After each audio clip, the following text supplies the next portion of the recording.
வணக்கம் நண்பர்களே, நீங்கள் பார்த்து கொண்டு இருப்பது உங்கள் கௌசிகா ரிவ்யூ. சரி வாங்க வீடியோக்குள்ள போய் என்ன நடக்க போகுது அப்படின்னு சொல்லிட்டு பார்த்தீங்களா, அடடா என்னடா நம்ம மல்லி இப்படியெல்லாம் யோசிப்பாங்களா அப்படின்னு சொல்லிட்டு திங்க் பண்ணுறீங்களா அப்படின்னு சொல்லிட்டு பார்த்தீங்கன்னா கண்டிப்பாக திங்க் பண்ணி தான் ஆகும்.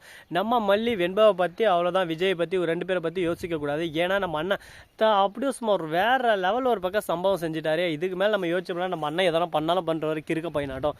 இதுக்கு மேலே நம்ம குடும்பம் நாம தான் பார்க்கணும். அங்கே போய் நம்மளை அசிங்கப்படுத்தி அவமானப்படுத்தி துக்கப்படுத்தி துயரப்படுத்தி வேதனைப்படுத்தி அடித்து முடுக்குனாங்க. அப்படிப்பட்ட வீட்டுக்கு திரும்ப போகணுமா அப்படின்னு சொல்லிட்டு ஒரு பக்கம் இருக்க உடனே அரவிந்த் வீட்டுக்கு வந்துடுறாரு. வந்த உடனே வந்து நம்ம பாபு கூட பேசினிருக்கேன். சரி கொஞ்சம் நேரம் நான் போய் மல்லி கூட தனியாக பேசணும் அப்படின்னு சொல்லிட்டு சொல்கிறாங்க. சரிம்மா அப்படியே ரிலாக்ஸாக காரில் போயிட்டாங்கன்னு சொல்லிட்டு கூப்பிட்றாங்க. உடனே நம்ம மல்லி இருக்காங்களா அவங்கள ஏற்றின்னு காரில் போயின்னு இருக்காங்க.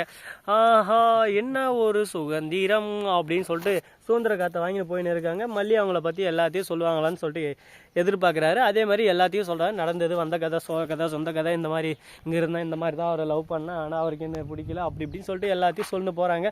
உடனே நம்ம அரவிந்த் நின்று இப்போ உங்கள் மனசில் யார் இருக்காங்கன்னு சொல்லிட்டு சொல்ல, இப்போதைக்கு மனசில் வெண்பா விஜய் இவங்க 2 பேர் தான் இருக்காங்க. என் அண்ணனுக்காக வேறு என்ன பண்ணுறது, எல்லாத்தையும் நான் மறந்துட்டேன் அப்படின்னு சொல்லிட்டு எல்லாத்தையும் உண்மையாகவே அப்படியே சும்மா ஓப்பன் டைப்பாக பேசுகிறாங்க. இதெல்லாம் கேட்டது விஜய் நம்ம அரவிந்தனுக்கு ரொம்பவே பிடிச்சிருக்கு. உங்களுக்கு ரொம்ப எனக்கு பிடிச்சிருக்கு, நீங்கள் ஓப்பன் டைப் ரொம்ப நல்லா இருக்குது அப்படின்னு சொல்லிட்டு எல்லாத்தையும் இது பண்ணிருக்கேன். திடீர்னு நாங்கள் சாப்பிட்றதுக்கு நிறுத்துறாங்க. அந்த சமயத்தில் மல்லியம்மா அப்படின்னு சொல்லிட்டு வெண்பா குட்டி ஹைவே ரோட்லேருந்து ஆப்போசிட்டில் ஓடி வராங்க. திடீர்னு பார்த்தீங்கன்னா ஒரு லாரி அப்படியே சும்மா வருது, வேகம் பாருங்கள். மல்லி அப்படின்னு சொல்லிட்டு வெண்பா கத்த, வெண்பான்னு மல்லி கத்த, 2 பேரும் மாற்றி மாற்றி கத்த. அந்த லாரிக்காரன் அப்படியே சும்மா ஒரே இடியில் வரான்னு நினைக்கிறாங்க. உடனே லாரிக்காரன் பிரேக்கை போட்டுறான்.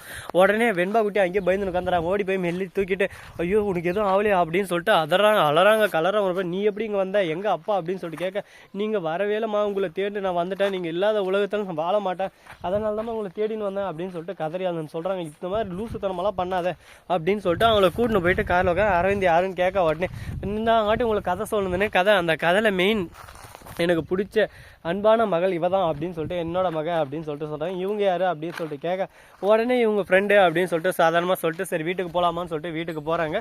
விஜய்க்கு ஃபோன் பண்ணலாமான்னு சொல்லிட்டு பார்த்தீங்கன்னா விஜய்க்கு ஃபோன் பண்ணல. ஏன்னா அப்படியே போயின்னு இருக்காங்க. போகிற வேலை விஜய் தேடின்னு இருக்க. பார்த்ததும் கார்னு அடிக்கிறாரு. கார்லேருந்து திடீர்னு அந்த கார் பார்த்து விஜய் வராரு. வந்த உடனே அப்படியே சும்மா வெண்பா குட்டி கீழே இறங்கவே மாட்டேன்றாங்க. மல்லி இறங்கிட்டு உடனே என்ன எதுக்காக ஆர்னி வச்சுங்க, எதுக்காக இங்கே வந்தேன் அப்படி இப்படின்னு சொல்லிட்டு விஜய் கோப்படுறாரு. உடனே பார்க்கணுமே வெண்பா உள்ளாந்து ஐயோ வெண்பா என்னை விட்டு எங்கம்மா போயிட்டேன் அப்படின்னு சொல்லிட்டு கட்டி பிடிச்சின்னு ஒரு பக்கம் அழுறாரு.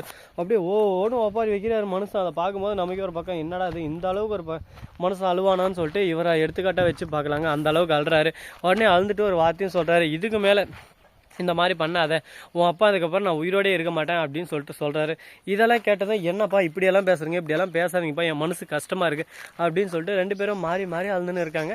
இதெல்லாம் எவ்வளோ தூரத்துக்கு போக போகுது, எங்கே போய் முடிய போகுதுன்னு சொல்லிட்டு தெரியல. சரி இப்படியெல்லாம் ஒரு பக்கம் நடந்துன்னு இருக்க, மறுபக்கம் என்ன நடக்க போகுது, ஏது நடக்க போகுது அப்படின்னு சொல்லிட்டு பார்த்தீங்கன்னா முக்கியமான ஒரு விஷயம் நடக்க போகுது. அதை நீங்கள் தெரிஞ்சுக்கணும்னு நினைக்கிறீங்களா அப்படின்னு சொல்லிட்டு பறக்காமல் ஃபஸ்ட்டு கமெண்டில் சொல்லிவிட்டு போங்க. தெரிஞ்சுக்கணுன்றவங்களாம் அப்படி என்ன நடந்துச்சு ஏது நடந்துச்சுன்னு சொல்லிட்டு பார்த்தீங்கன்னா அது வேறு எதுவும் இல்லைங்க.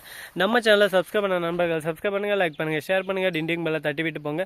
அப்போ தான் நான் போடுற அடுத்தடுத்த வீடியோ உங்களுக்கு உடனுக்குடன் நோட்டிஃபிகேஷனில் வந்து கொண்டே இருக்கும். மிக்க நன்றி. தேங்க்ஸ் ஃபார் வாட்சிங். Tata, see you. நன்றி, வணக்கம், வந்தனம், வருக.